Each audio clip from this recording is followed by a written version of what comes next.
सीधे सीधे उकसाने वाली कार्रवाई हम माने, डोनाल्ड ट्रंप को उकसाने वाली कार्रवाई?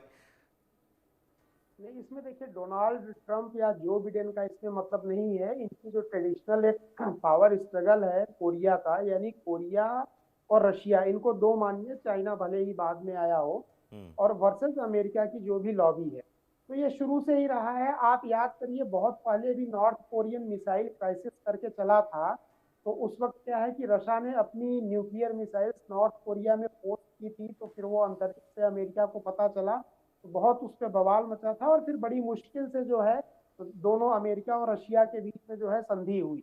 तो ये पावर स्ट्रगल, पावर टसल जो है शुरू से चलता आ रहा है, और उसी का एक ये प्रक्रिया है कि जिस वक्त एक अमेरिका के डिप्लोमेट उसके बगल वाले देश में यानी साउथ कोरिया में कुछ मीटिंग कर रहे हैं इंपॉर्टेंट, और उसी वक्त करना, ये दो रीजन हो सकते हैं कि एक तो तैयारी उसी दिन जाके इत्तेफाकन पूरी हुई हो, और दूसरा ये चेतावनी के लिए कि आप साउथ कोरिया को सपोर्ट मत करिए। कुछ थोड़ा क्रिटिकल अप्रोच भी ले लेते हैं। नॉर्थ कोरिया ने जो क्लेम किया है 12 मैक की स्पीड जो है इन्होंने क्लेम किया है, जबकि फास्टेस्ट अगर देखें कोई हाइपरसोनिक मिसाइल अभी तक जो, मतलब आज तक जो अवेलेबल थी, जो डाटा अवेलेबल है, वो रशिया के पास है, जो कि 9 मैक पे है, और यूक्रेन में अभी हाल ही में उसका उसने प्रयोग किया है, मतलब प्रैक्टिकल प्रयोग किया है, परीक्षण नहीं, वो दागे थे। तो 9 मैक और 12 मैक में बहुत बड़ा डिफरेंस होता है। 12 मैक का मतलब हो गया, आप ये मान के चलिए कि लगभग 14-15 हजार किलोमीटर पर आवर की स्पीड से जाना इस मिसाइल का, और 1500 किलोमीटर जाना है, तो ये बहुत जल्दी। तो साइंटिफिकली मैं नहीं समझता हूँ कि इतनी बड़ी टेक्नोलॉजी नॉर्थ कोरिया के पास है, या इतना ज्यादा वो पैसे से संपन्न है, या साइंटिफिकली डेवलप कर सकता है। चलिए इसके, अच्छा, क्रॉस एग्जामिनेशन की भी कोई रिपोर्ट नहीं आई है सैटेलाइट वगैरह ट्रैकिंग वगैरह से। हम इसको इसी परिप्रेक्ष्य में देखते हैं कि जो इसने क्लेम किया है वो सही है। उसके बाद भी हम ये देखेंगे कि भाई इसको इतने हाइपरसोनिक 9 और 12 मैक में, क्लेम्ड जो है वो 9 मैक है हाईएस्ट दुनिया में अवेलेबल जो डिक्लेयर्ड है, उसके बाद इतना ज्यादा एडवांटेज ले लेना उसको जरूरत क्या है, और इस वक्त टेस्ट करने की जरूरत क्या है? तो सीधे सीधे ये एक वार पहले परसेप्शन से शुरू होती है, यानी परसेप्शन टू परसेप्शन, जी, परसेप्शन बनाना तो और यही तो मैंने विरोधी के कहा कि ये परसेप्शन को उकसाने किल वाली करना। कार्रवाई, चूंकि निंदा तो अमेरिका ने भी की है।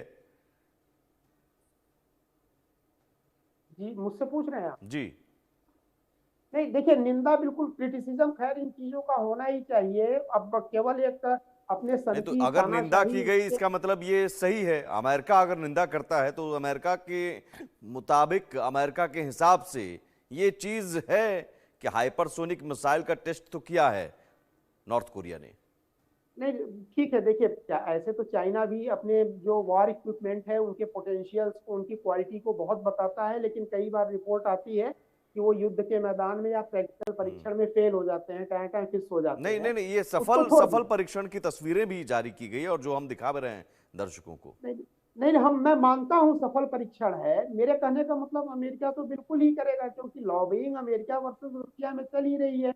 अमेरिका के जो मित्र देश है उसका पड़ोसी जो साउथ कोरिया देश है, तो साउथ कोरिया तो अगर इकोनॉमिकली भी डेवलप करेगा, डिफेंस की तो बात ही छोड़ दीजिए, तो भी नॉर्थ कोरिया उसको अपोज करता है। नॉर्थ कोरिया इस चीज को जान रहा है कि ये अमेरिका, इसके पीछे अमेरिका की लॉबी है, अमेरिकन गवर्नमेंट है। तो साउथ कोरिया को कब्जे में हमेशा रखने के लिए वो उसके जो आका है अमेरिका, और अमेरिका का भी इंटरेस्ट एकदम एक्टिव वे में प्रेजेंटेशन रहता है साउथ कोरिया के साथ और अगल बगल के एरिया में। तो एक तरीके से वो डायरेक्टली अमेरिका को ही हिट कर रहा है, चेतावनी दे रहा है कि साउथ कोरिया के साथ डायरेक्ट या इनडायरेक्ट वे में इस रीजन में आप बिल्कुल भी अपने प्रभाव को मत बढ़ाइए, और अगर आप ऐसा बढ़ाते हैं तो हम तैयार हैं।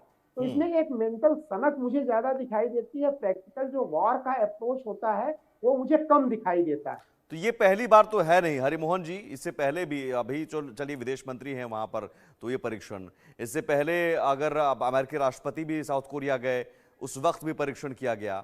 तो जब जब अमेरिका के कोई प्रतिनिधि या खुद राष्ट्रपति आते हैं तो ये इस तरह के परीक्षण करने लगते हैं। और नॉर्थ कोरिया इस परीक्षण के जरिए अगर नॉर्थ कोरिया मैसेज दे रहा है तब तो आप कह रहे हैं कि नहीं, नॉर्थ कोरिया नहीं है। लेकिन नॉर्थ कोरिया तो को हम हल्के में तो नहीं ले सकते। परमाणु संपन्न देश है, अब परमाणु हथियार भी अब उसके पास हैं।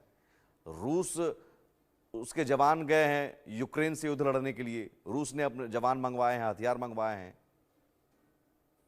सर देखिए, रूस जो जवान गए हैं उनकी स्ट्रेंथ कितनी है वो तो हम काफी कुछ सुन चुके हैं कि वो बेचारे जितने फिसड्डी प्रूव हुए हैं और पॉर्न एडिक्ट होते हुए जिस तरीके से देखे गए हैं, तो रशिया तारीफ की जगह शिकायतें ज्यादा कर रहा है कि भाई मेरे लिए एक बर्डन बन चुका है। बस हम्म। गए हैं क्योंकि वॉर एक्सपीरियंस उनको आज तक है नहीं, बाहर की दुनिया उन्होंने देखी नहीं है, इंटरनेट भी पहली बार देखा, तो उन्हें एक अलग ही एक्सपीरियंस हुआ और वो कहीं और ही निकल गए। मैं उस पर अभी नहीं जा पाऊंगा, लेकिन इतना है कि हाँ, रशिया की कमजोरी जरूर दिखाई दे गई अगर उसने नॉर्थ कोरिया जैसे कंट्री से 12,000 सोल्जर्स मंगवाए।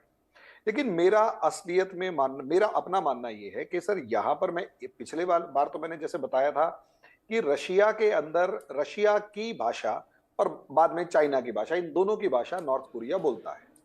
लेकिन नॉर्थ कोरिया को एक फायदा है जिसका फायदा अमेरिका को भी है, और ये चीज मैं इसमें देख पा रहा हूं कि जैसे जैसे दो न्यूसेंस कंट्रीज है जो पूरी दुनिया में पैसे वाले ब्लॉक्स के पास बैठी हुई है। एक नॉर्थ कोरिया जिसके सामने साउथ कोरिया और जापान है। दुनिया की टॉप 10 इकोनॉमीज में से ये दो इकोनॉमी है। दोनों के पास वेपन इंडस्ट्री नहीं है, दोनों के पास अपने वेपन्स नहीं है, और दोनों अपने डिफेंस के लिए अमेरिका के ऊपर डिपेंड करती है। जी। तो जैसे सर बता रहे थे कि वेपन इंडस्ट्री की सब चीजें, तो जैसे ही नॉर्थ कोरिया, और मुझे ऐसा लगता है कि अमेरिका जानबूझकर ऐसा कुछ करता है जिससे नॉर्थ कोरिया भड़के, और जैसे ही नॉर्थ कोरिया भड़कता है और कुछ मिसाइल टेस्ट वगैरह करता है, उसका सीधा असर जापान और साउथ कोरिया पर पड़ता है, और जापान और साउथ कोरिया 2-4-10 वेपन के ऑर्डर वैसे ही पकड़ा देते हैं। आप इससे अंदाजा लगाइए कि, और रही बात न्यूक्लियर नेशन की, सर मैं सीरियसली इसलिए नहीं लेता क्योंकि किम जोंग उन भी जानता है कि दिखाने में और मार देने में फर्क होता है। जो डर दिखाते रहने का है वो मारने के बाद खत्म हो जाता है, ये बिटर ट्रुथ है। लेकिन मैं अमेरिका के इसमें विन विन सिचुएशन जरूर कहना चाहूंगा। अमेरिका भी जानता है नॉर्थ कोरिया के नाम पे ना तो चाइना लड़ेगा ना रशिया। नॉर्थ कोरिया भी जानता है वो जितना न्यूसेंस क्रिएट करेगा उससे अमेरिका को कोई फर्क नहीं पड़ने वाला।